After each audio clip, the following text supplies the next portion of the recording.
আমরা ধারাবাহিকভাবে শুনি যে আখেরাতের ভয় থাকবে না কাদের?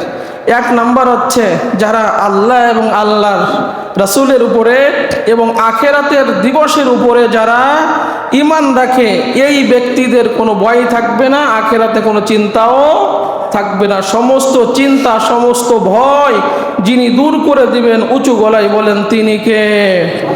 আল্লাহ রাব্বুল আলামিন কুরআনুল কারীমের মধ্যে বলেন, ইন্নাল্লাযীনা আমানু ওয়াল্লাযীনা হাদু ওয়াস-সাবিঈনা মান আমানা বিল্লাহি ওয়াল ইয়াউমিল আখির ওয়া আমিলা সালিহান ফালাহুম আজরুহুম ইনদা রাব্বিহিম ওয়ালা খাউফুন আলাইহিম ওয়ালা হুম ইয়াহজানুন। এক নাম্বার বলেন, যারা ঈমান আনে, ইহুদির মধ্য থেকে যারা ঈমান আনে, খ্রিস্টানদের মধ্য থেকে যারা ঈমান আনে, এবং সাবিঈনদের মধ্যে যারা ঈমান আনে। সাবিঈন হচ্ছে যারা নক্ষত্র ফেরেশতাদের পূজা করে, এদেরকে বলা হয় সাবিঈন। তাহলে কোনো মানুষের মধ্যে কোনো ব্যক্তি যদি ঈমান আনে, খ্রিস্টানদের মধ্যে যারা আল্লাহর প্রতি ঈমান আনছে, ইহুদিদের মধ্যে যারা ঈমান আনছে, সাবিঈনদের মধ্যে যারা ঈমান আনছে, এরা ঈমান আনার পরে যদি নেক আমল শুরু করে দেয়, আল্লাহর প্রতি ঈমান রেখে যদি নেক আমল করা শুরু করে দেয়, আল্লাহ রাব্বুল আলামিন বলেন ফালাহুম আজরুহুম ইনদা রাব্বিহিম ওয়ালা খাউফুন আলাইহিম ওয়ালা হুম ইয়াহজানুন। তাদের প্রতিদান আমি রব্বুল আলামিনের কাছে আছে, তাদের কোনো ভয় নাই, তাদের কোনো চিন্তা নেই। ওই যে বলছিলাম যে কিয়ামতের ময়দানে যে মুক্তিপণ হিসেবে সন্তানদেরকেও মানুষ দিতে প্রস্তুত হবে, ওই ভয় থেকে বাঁচার জন্য, জাহান্নাম থেকে বাঁচার জন্য। একে অপরকে দেখে পালাবে। সেদিন মানুষকে মাতালের মতো অবস্থায় দেখা যাবে। সেদিন মানুষ পেটে যদি বাচ্চা থাকে, মহিলাদের ডেলিভারি হয়ে যাবে। সেদিন নবীজি বলেন, আল্লাহ রাব্বুল আলামিনের উপর কোরআন নাজিল করে নবীর উপরে বলেন যে সেদিন মানুষ তার সন্তানকে, যে সন্তানকে দুধ পান করাতো মা, তার সন্তানকে ভুলে যাবে।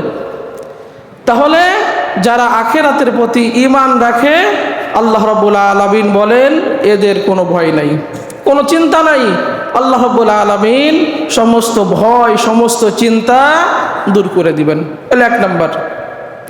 দুই নাম্বার, আল্লাহ রাব্বুল আলামিন বলেন যারা পরিপূর্ণভাবে আল্লাহ রাব্বুল আলামিনের কাছে সারেন্ডার করছে, আত্মসমর্পণকারী, পরিপূর্ণভাবে আল্লাহ রাব্বুল আলামিনের কাছে আত্মসমর্পণকারী যারা হবে, তারা আল্লাহ রাব্বুল আলামিন সূরা বাকারার 112 নম্বর আয়াতে বলেন যে ফামান বালা মান আসলামা ওয়াজহাহু লিল্লাহি ওয়া হুয়া মুহসিনুন ফালাহু আজরুহু ইনদা রাব্বিহি ওয়ালা খাউফুন আলাইহিম ওয়ালা হুম ইয়াহজানুন।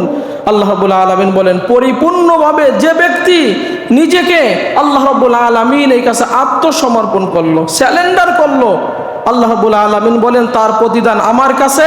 কিয়ামতের ময়দানে তার কোনো ভয় নাই, তার কোনো চিন্তাও নাই কিয়ামতের ময়দানে। এখন আত্মসমর্পণ আমরা কেমনি করব? আল্লাহ রাব্বুল আলামিন বারবার আমাদেরকে ডাকেন যে ওয়া আনিবু ইলা রাব্বিকুম, তোমরা সবাই রবের দিকে ফিরে আসো। ওয়া আসলিমু লাহু, আমার কাছে আত্মসমর্পণ করো, আমার কাছে সারেন্ডার করো, আমার কাছে নতি স্বীকার করো।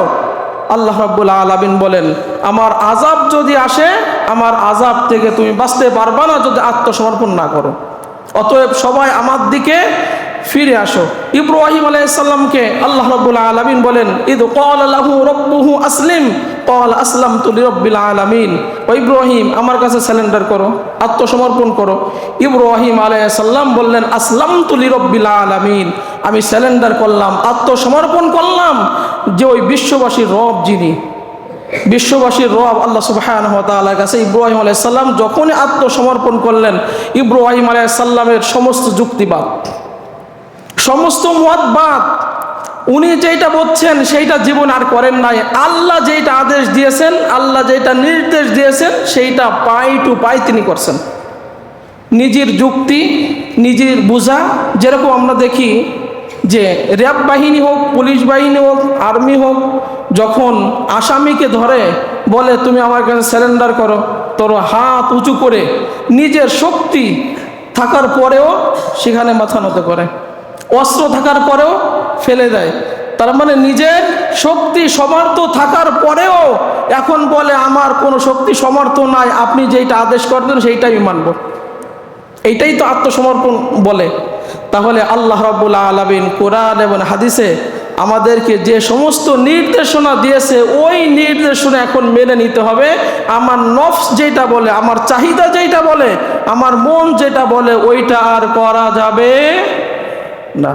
আল্লাহর নির্দেশ মোতাবেক প্রত্যেকটা কাজ যদি আপনি করতে পারেন তাহলে আপনি পরিপূর্ণভাবে আল্লাহ রাব্বুল আলামিনের কাছে আত্মসমর্পণকারী হলেন। আর আল্লাহ রাব্বুল আলামিন বলেন, আত্মসমর্পণকারী আমার কাছে যারা হবে তাদের কোনো ভয় নাই, তাদের কোনো চিন্তা নাই। সমস্ত ভয় চিন্তা আমি আল্লাহ রাব্বুল আলামিন দূর করে দিলাম। আখিরাতে তাদের কোনো ভয় থাকবে না, কোনো চিন্তাও থাকবে না। 3 নাম্বার হচ্ছে